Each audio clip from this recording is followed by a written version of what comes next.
នឹងសកម្មភាពដ៏ខុសខើថ្មីចុងក្រោយរបស់រុស្ស៊ីដែលបានវាយប្រហារបំផ្លាញហេដ្ឋារចនាសម្ព័ន្ធស៊ីវិលរបស់អ៊ុយក្រែនយ៉ាងច្រើនហើយធ្វើឲ្យជនស៊ីវិលធ្លាក់ទៅក្នុងភាពរងទុក្ខវេទនានោះសភាអឺរ៉ុបបានសម្រេចនៅក្នុងការដាក់ប្រទេសរុស្ស៊ីគឺជារដ្ឋដែលគ្រប់គ្រងភេរវនិយមដោយផ្ដោតទៅលើអំពើដ៏សាហាវព្រៃផ្សៃសកម្មភាពអមនុស្សធម៌របស់ប្រទេសមួយនេះដែលកំពុងតែបំផ្លាញនៅជីវិតជនស៊ីវិលនៅក្នុងប្រទេសអ៊ុយក្រែនចំពោះការសម្រេចទៅលើការដាក់ប្រទេសរុស្ស៊ីជារដ្ឋគ្រប់គ្រងភេរវនិយមនេះគឺត្រូវបានគ្រប់គ្រងដោយសម្លេង498សម្លេងទល់នឹង58ហើយក្នុងនោះក៏មាន44អនុប្រវត្តិផងដែរប៉ុន្តែជាការចាប់អារម្មណ៍ឃើញថាឯករដ្ឋទូតរបស់អាមេរិកប្រចាំតុលាការយុត្តិធម៌អ ுக ្រិតកម្មសកលលោកស្រី Bet Van Sack បានច្រានចោលបានន័យថាមិនមានការគ្រប់គ្រងមិនទាន់មានការគ្រប់គ្រងឲ្យដាក់ប្រទេសរុស្ស៊ីជារដ្ឋដែលគ្រប់គ្រងភេរវនិយមនៅឡើយនោះទេដោយលោកស្រីថានៅមិនទាន់គ្រប់លក្ខខណ្ឌថាតើហេតុអ្វីបានជាអាមេរិកមានការខ្វែងគំនិតគ្នាជាមួយនឹងសហភាពអឺរ៉ុបនៅពេលនេះហើយតើអ៊ុយក្រែនកំពុងរងផលវិបាកអ្វីខ្លះស្របពេលដែលរុស្ស៊ីកំពុងមានការបាញ់ស្រោចកាន់តែខ្លាំងនឹងមីស៊ីលទៅលើប្រទេសមួយនេះយើងជួបជាមួយអ្នកតាមដានព្រឹត្តិការណ៍អន្តរជាតិរបស់ BTV ចំនួន2រូបគឺលោកណូរីណានិងលោកចិនសារីម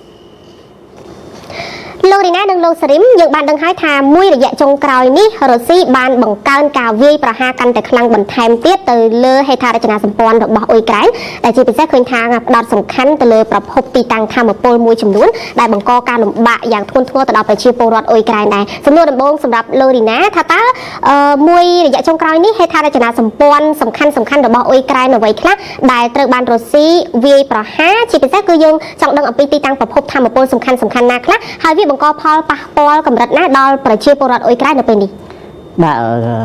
ការវាយប្រហាររបស់រុស្ស៊ីផ្ដោតទៅលើគេហៅថាហេដ្ឋារចនាសម្ព័ន្ធស៊ីវិលហេដ្ឋារចនាសម្ព័ន្ធដែលពាក់ព័ន្ធនឹងធម្មពលមានន័យថាទាំងរោងចក្រអគ្គិសនីក៏ដោយរោងចក្រធម្មពលដែលផ្គត់ផ្គង់ភ្លើងគឺគ្រប់ទីកន្លែងហើយរោងចក្រឧស្ម័នក៏ដោយកន្លែងខ្លះជាទីតាំងឧស្ម័នដែលត្រូវប្រើប្រាស់នៅក្នុងលំនៅឋានរបស់ប្រជាពលរដ្ឋនិងក្នុងដំណើរការនៃអាជីវកម្មសម្រាប់ប្រជាពលរដ្ឋគឺត្រូវរងការវាយប្រហារគ្រប់ទីកន្លែង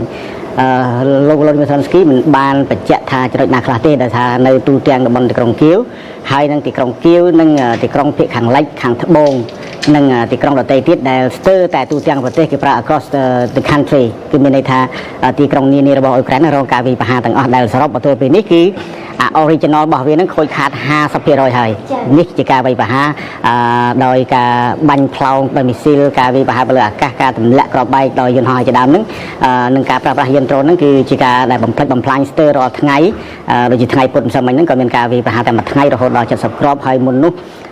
ះក៏មានការវាយប្រហារប្រហែលជា100គ្រាប់ដែលលោកស្លានស្គីតែងតែថ្លែងសារជារៀងរាល់យប់ទៅកាន់ប្រជាពលរដ្ឋនិងទៅកាន់អង្គប្រជុំនានាអំពីស្ថានភាពលំបាកលំបិនរបស់ប្រជាពលរដ្ឋអ៊ុយក្រែនដែលកំពុងរស់ក្រោមការវាយប្រហាររស់ក្រោមការផិតភ័យរបស់រុស្ស៊ីលោកឡូឌីមីសានស្គីក៏បានស្នើឲ្យមានការបញ្ឈប់មានស្នើដល់សហភាពអឺរ៉ុបនឹងឲ្យជួយជាធ្វើយ៉ាងណាបញ្ឈប់ការវាយលុករបស់អ៊ុយក្រែនស្នើដល់អង្គការសហជាតិដើម្បីបញ្ឈប់ការវាយលុករបស់រុស្ស៊ីមកលើអ៊ុយក្រែនដោយលោកបានប្រើពាក្យថាការពីថ្ងៃពុធម្សិលមិញនេះគឺការវាយប្រហារដោយមីស៊ីលរបស់រុស្ស៊ីបានធ្វើឲ្យទីក្រុងនានារបស់អ៊ុយក្រែនស្ថិតក្នុងភាពងងឹតនិងភាពត្រជាក់ខណៈរដូវរងាចូលមកដល់អញ្ចឹងមានន័យថាទីក្រុងធំទាំងអស់ហ្នឹងគឺរងការវាយប្រហារងងឹតសូន្យសងដាច់ភ្លើងប្រើប្រាស់ហើយដាច់ទាំងទឹកទៀតលើសំខាន់3ដែលរុស្ស៊ីត្រូវការវាយប្រហាររាល់ថ្ងៃហ្នឹងគឺទី1គឺការប្រពងធម្មពលនឹងហើយវាមានទាំងអគ្គិសនីវាមានទាំងអូស្ម័នហើយមួយទៀតគឺផ្ដាច់ទឹកទី3គឺហេដ្ឋារចនាសម្ព័ន្ធការធ្វើដំណើរជាដើមលោកឡូឌីមីសានស្គីរហូតបានលើកឡើងដល់ពីដល់មន្ទីរពេទ្យសាលារៀនប្រព័ន្ធដឹកជញ្ជូនសាធារណៈហ្នឹងគឺត្រូវរងការបំផ្លិចបំផ្លាញស្ទើរតែទាំងអស់មានន័យថាខ្លះទៅតែជួសជុលបានមួយរយៈខ្លីក៏រងការវាយប្រហារដែរដែលឡែកទុកលំបាករបស់ប្រជាពលរដ្ឋវិញពិតមែនថារដូវរងាទើបតែចាប់ផ្ដើមក៏ដោយទើបតែ near in ក៏ដោយទើបតែចិត្តចូលមកដល់ set in នឹងក៏ដោយក៏ស្ថានភាពនៃភាពត្រជាក់ហ្នឹងលោកឡូឌីមីសានស្គីថាបើសិនជាសីតុណ្ហភាពធ្លាក់ចុះក្រោម0ប្រជាពលរដ្ឋអ៊ុយក្រែនជាច្រើនគឺរងទុក្ខវេទនាខ្លាំងរហូតដល់បាត់បង់ជីវិតច្រើនអ្នកឬក៏រាប់ម៉ឺនអ្នកដែលសារតែភាពត្រជាក់មិនមានម៉ាស៊ីនកម្ដៅមិនមានធម្មពលប្រើប្រាស់គ្មានភ្លើងបំភ្លឺនិងគ្មានទឹកស្អាតប្រើប្រាស់ហ្នឹងគឺនាំឲ្យប្រើប្រាស់តាមតែបានទៅកន្លែងណាតែប្រើកើតវាជាទឹកមិនស្អាតទឹកកខ្វក់ដែលអាចធ្វើឲ្យមានជំងឺក៏ជាផ្នែកមួយនៃការស្លាប់របស់ប្រជាពលរដ្ឋរួមទាំងការដែលវាប្រហារត្រូវក្របកំភ្លើងផងនឹងត្រូវក្របសង្កត់ដោយលំនៅឋានដោយហេដ្ឋារចនាសម្ព័ន្ធដែលខ្លួនកំពុងស្នាក់នៅនឹងអញ្ចឹងវាមានទុក្ខលំបាកខ្លាំងណាស់សម្រាប់ប្រជាពលរដ្ឋអ៊ុយក្រែនទោះបីជារដូវរងាមិនទាន់ចូលដល់ រយៈពេលវែងក៏ដោយប៉ុន្តែទើបតែចាប់ផ្ដើមហ្នឹងគឺអាភាពត្រជាក់វាបានគ្របសង្កត់ទៅហើយត្រូវអត់ទឹកអត់ភ្លើងទៀតការលំបាកវាកើនឡើងកាន់តែខ្លាំងឡើងដល់បច្ចុប្បន្នហ្នឹងគឺនៅកន្លែងខ្លះគឺរដ្ឋាភិបាលបានជំនះទៅនៅខសិននៅតំបន់ចិត្តហ្នឹងដូចជាមេកាឡេអ៊ីហ្វក៏ត្រូវជំនះចេញទៅកាន់កន្លែងណាដែលមានសុវត្ថិភាពជាពិសេសគឺមនុស្សវ័យចំណាស់និងអ្នកងាយរងគ្រោះត្រូវជំនះចេញជាមុនប៉ុន្តែសម្រាប់រដ្ឋាភិបាលវិញរស់នៅតែក្នុងជំរកក្រោមដីដើម្បីទប់កិច្ចពីការវាយប្រហាររបស់មីស៊ីលរបស់រុស្ស៊ីនៅថ្ងៃនេះបាទ